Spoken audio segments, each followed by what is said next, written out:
नैमिषारण्य की महिमा अपरंपार है। हमारे सभी धार्मिक ग्रंथों ने बड़ी श्रद्धा भाव के साथ इस पावन तीर्थ की महिमा का गान किया है। और हमारे यहां जो सबसे विख्यात ग्रंथ है संत तुलसीदास जी का रामचरितमानस, उन्होंने कहा है कि तीरथ वर नैमिष विख्याता, अति पुनीत साधक सिद्धिदाता। यानी नैमिषारण्य की महिमा का गान तुलसीदास जी ने भी इन पवित्र शब्दों से करते हुए इसकी महिमा का गान किया है।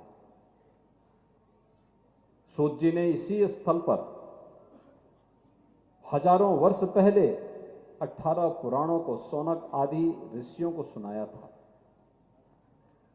भगवान वेदव्यास की नेतृत्व में, उनके सानिध्य में हजारों ऋषियों ने यहां साधना की थी। यहां की व्यासपीठ इसके लिए विख्यात है। 88,000 ऋषियों ने इसी स्थल पर, इसी क्षेत्र में साधना करके भारत की ज्ञान विज्ञान की पूरी धरोहर को वैदिक ज्ञान के रूप में लिपिबद्ध करके हम सबको उपलब्ध करवाया था। एक विरासत के रूप में हम सबको दिया था। देवासुर संग्राम में महर्षि दधीचि ने अपनी अस्थिदान यहीं पर किया था, इसी स्थल पर किया था। और सती के अलग अलग अंग जिस स्थल पर गिरे थे, जिह्वा का भाग ललिता देवी के रूप में इसी स्थल पर गिरा था। शक्तिपीठ मां ललिता देवी का पावन धाम भी यहीं पे है, चक्र तीर्थ यहीं पे है। यानी अपरंपार महिमा है इस स्थल की। आज इस कड़ी को जोड़ते हुए एक बहुत दिव्य संत पूज्य स्वामी षणमुखानंदपुरी जी महाराज ने यहां पे राज राजेश्वरी मंदिर और आश्रम की स्थापना करके इस कड़ी को एक नई ऊंचाइयां प्रदान करने का कार्य किया है। मैं इसके लिए उनका हृदय से अभिनंदन करता हूं, स्वागत करता हूं। धार्मिक आयोजन हम सबको सन्मार्ग पर चलने की प्रेरणा प्रदान करते हैं। हमारा शास्त्र तो यह कहता है कि धर्मेण हीना पशु भी समाना, यानी धर्म से हीन जो व्यक्ति है उसमें और पशु में कोई अंतर नहीं है। धर्म केवल उपासना विधि नहीं है। धर्म जो हमको अच्छे मार्ग पर चलने की प्रेरणा देता है। धर्म वह एक शाश्वत व्यवस्था है, जिस शाश्वत व्यवस्था के माध्यम से हम लोग अनुशासन का पाठ पढ़ते हैं, सदाचार का पाठ पढ़ते हैं, कर्तव्य का पाठ पढ़ते हैं। इनसे जुड़े हुए जो नैतिक मूल्य हैं, कर्तव्य से, सदाचार से जुड़े हुए जो मूल्य हैं, इनका जो समन्वय है वही वास्तव में धर्म है, जो हमेशा शाश्वत रहता है। पंथ और संप्रदाय आएंगे जाएंगे, उपासना विधियां आएंगी जाएंगी, लेकिन धर्म हमेशा शाश्वत रहता है, सनातन रहता है। इसलिए हम कहते हैं सनातन धर्म इस सृष्टि का धर्म है, मानवता का धर्म है। जब तक सनातन धर्म है, विश्व मानवता की कल्याण का मार्ग वह प्रशस्त करता रहेगा। अगर सनातन धर्म पर खतरा आएगा तो विश्व मानवता पर खतरा आएगा। इसलिए विश्व मानवता को बचाना है तो सनातन धर्म को बचाना होगा। और सनातन धर्म का मूल यज्ञ है, ये ऋषि मुनियों की साधना है, जो साधना कई वर्षों तक पवित्र नर्मदा नदी के तट पर साधनारत रह करके पूज्य स्वामी षणमुखानंदपुरी जी महाराज ने साधना की, उस साधना का प्रसाद सिद्धि के रूप में आज राज राजेश्वरी आश्रम और मंदिर के रूप में हम सबके सामने यहां पर इस रूप में देखने को मिल रहा है। यानी एक नई कड़ी और एक नई मणि इस नैमिष क्षेत्र में जोड़ने जा रहा है राजराजेश्वरी मंदिर और आश्रम के रूप में।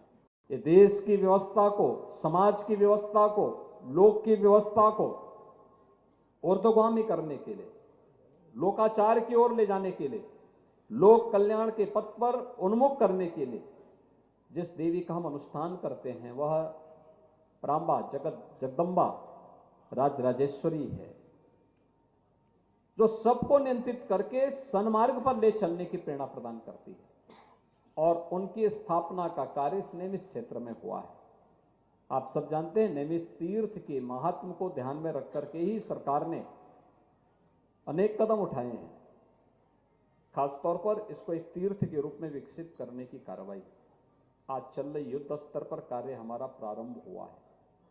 और ये तो हमारा सौभाग्य है, भारत की इस विरासत को एक नया स्वरूप प्रदान करने के लिए आदरणीय प्रधानमंत्री मोदी जी के नेतृत्व में जो कार्य देश के अंदर प्रारंभ हुए हैं, अद्भुत है। काशी में महाकाल, काशी में काशी विश्वनाथ धाम को जिस रूप में एक भव्य स्वरूप दिया गया है। आज से 4 साल 5 साल पहले काशी में कोई जाता था, संकरी गलियों में जाने के लिए मजबूर होता था। आज एक भव्य धाम आपके पास है। महाकाल में जाएंगे उज्जैन में तो महाकाल का महालोक वहां आपको देखने को मिलेगा, एक भव्य स्वरूप वहां पे देखने को मिलेगा। ऐसे ही उत्तराखंड में केदारपुरी में और बद्रीनाथ धाम में आप जाएंगे, वहां पर भी पुनरुद्धार का कार्य युद्ध स्तर पर चल रहा है। और अयोध्या के लिए तो कहना ही क्या है, अयोध्या में 5 सदी के बाद यह अवसर आया है जब कोटि कोटि सनातन धर्मावलंबियों की आस्था को संबल प्रदान हुआ है। भगवान राम की जो मर्यादा थी, उस मर्यादा का पालन करते हुए, न्यायालय के फैसले का पालन करते हुए भारतवासियों ने जिस संयम का परिचय दिया, वह दुनिया के लिए अनोखा उदाहरण है। और आज वे दर्जनों पीढ़ियां जिनके मन में अभिलाषा थी कि हम भी रामलला के दर्शन करेंगे, रामलला को विराजमान हुआ देखेंगे, अधूरी आशा के साथ वे चले गए, साकेत धाम में प्रवेश कर गए, लीन हो गए। वे देख नहीं पाए, लेकिन हमारी पीढ़ी सौभाग्यशाली है कि हमने रामलला को विराजमान होते हुए देखा है, फिर से अयोध्या धाम में विराजमान होते हुए देखा है। यह हमारा सौभाग्य है कि अयोध्या के दिव्य दीपोत्सव के आयोजन के साथ हम सब सक्रिय रूप से सहभागी बनने का अवसर हमें प्राप्त हो रहा है। और ये सभी कुछ न कुछ अच्छे कार्य हो रहे हैं। इन अच्छे कार्यों से हम सबको भी प्रेरणा लेनी चाहिए। राष्ट्र निर्माण की जो प्रवर्तमान अभियान है, प्रधानमंत्री मोदी जी के नेतृत्व में जो कार्यक्रम देश के अंदर चल रहे हैं, उसका उद्देश्य एक ही है, हम सबके लिए जाति, पंथ, भेष, भूषा, खान पान, इन सब से ऊपर उठ करके हम सब अपने देश के बारे में सोचें। मैं धार्मिक इसलिए हूं क्योंकि मुझे देश के लिए कार्य करना है, क्योंकि देश हमारे लिए पहले है। और इस देश से हम सब कार्य करेंगे। मेरी साधना इसलिए वो देश के हित में लगे, मेरा वैभव इसलिए वो देश के हित में लगे। जिस दिन हर भारतवासी इस प्रकार के भाव के साथ कार्य करना प्रारंभ कर देगा, याद रखना, भारत को दुनिया की सबसे बड़ी ताकत के रूप में स्थापित होने से कोई रोक नहीं सकता है, कोई रोक नहीं सकता है। और हम सबको उस दिशा में आगे बढ़ना पड़ेगा।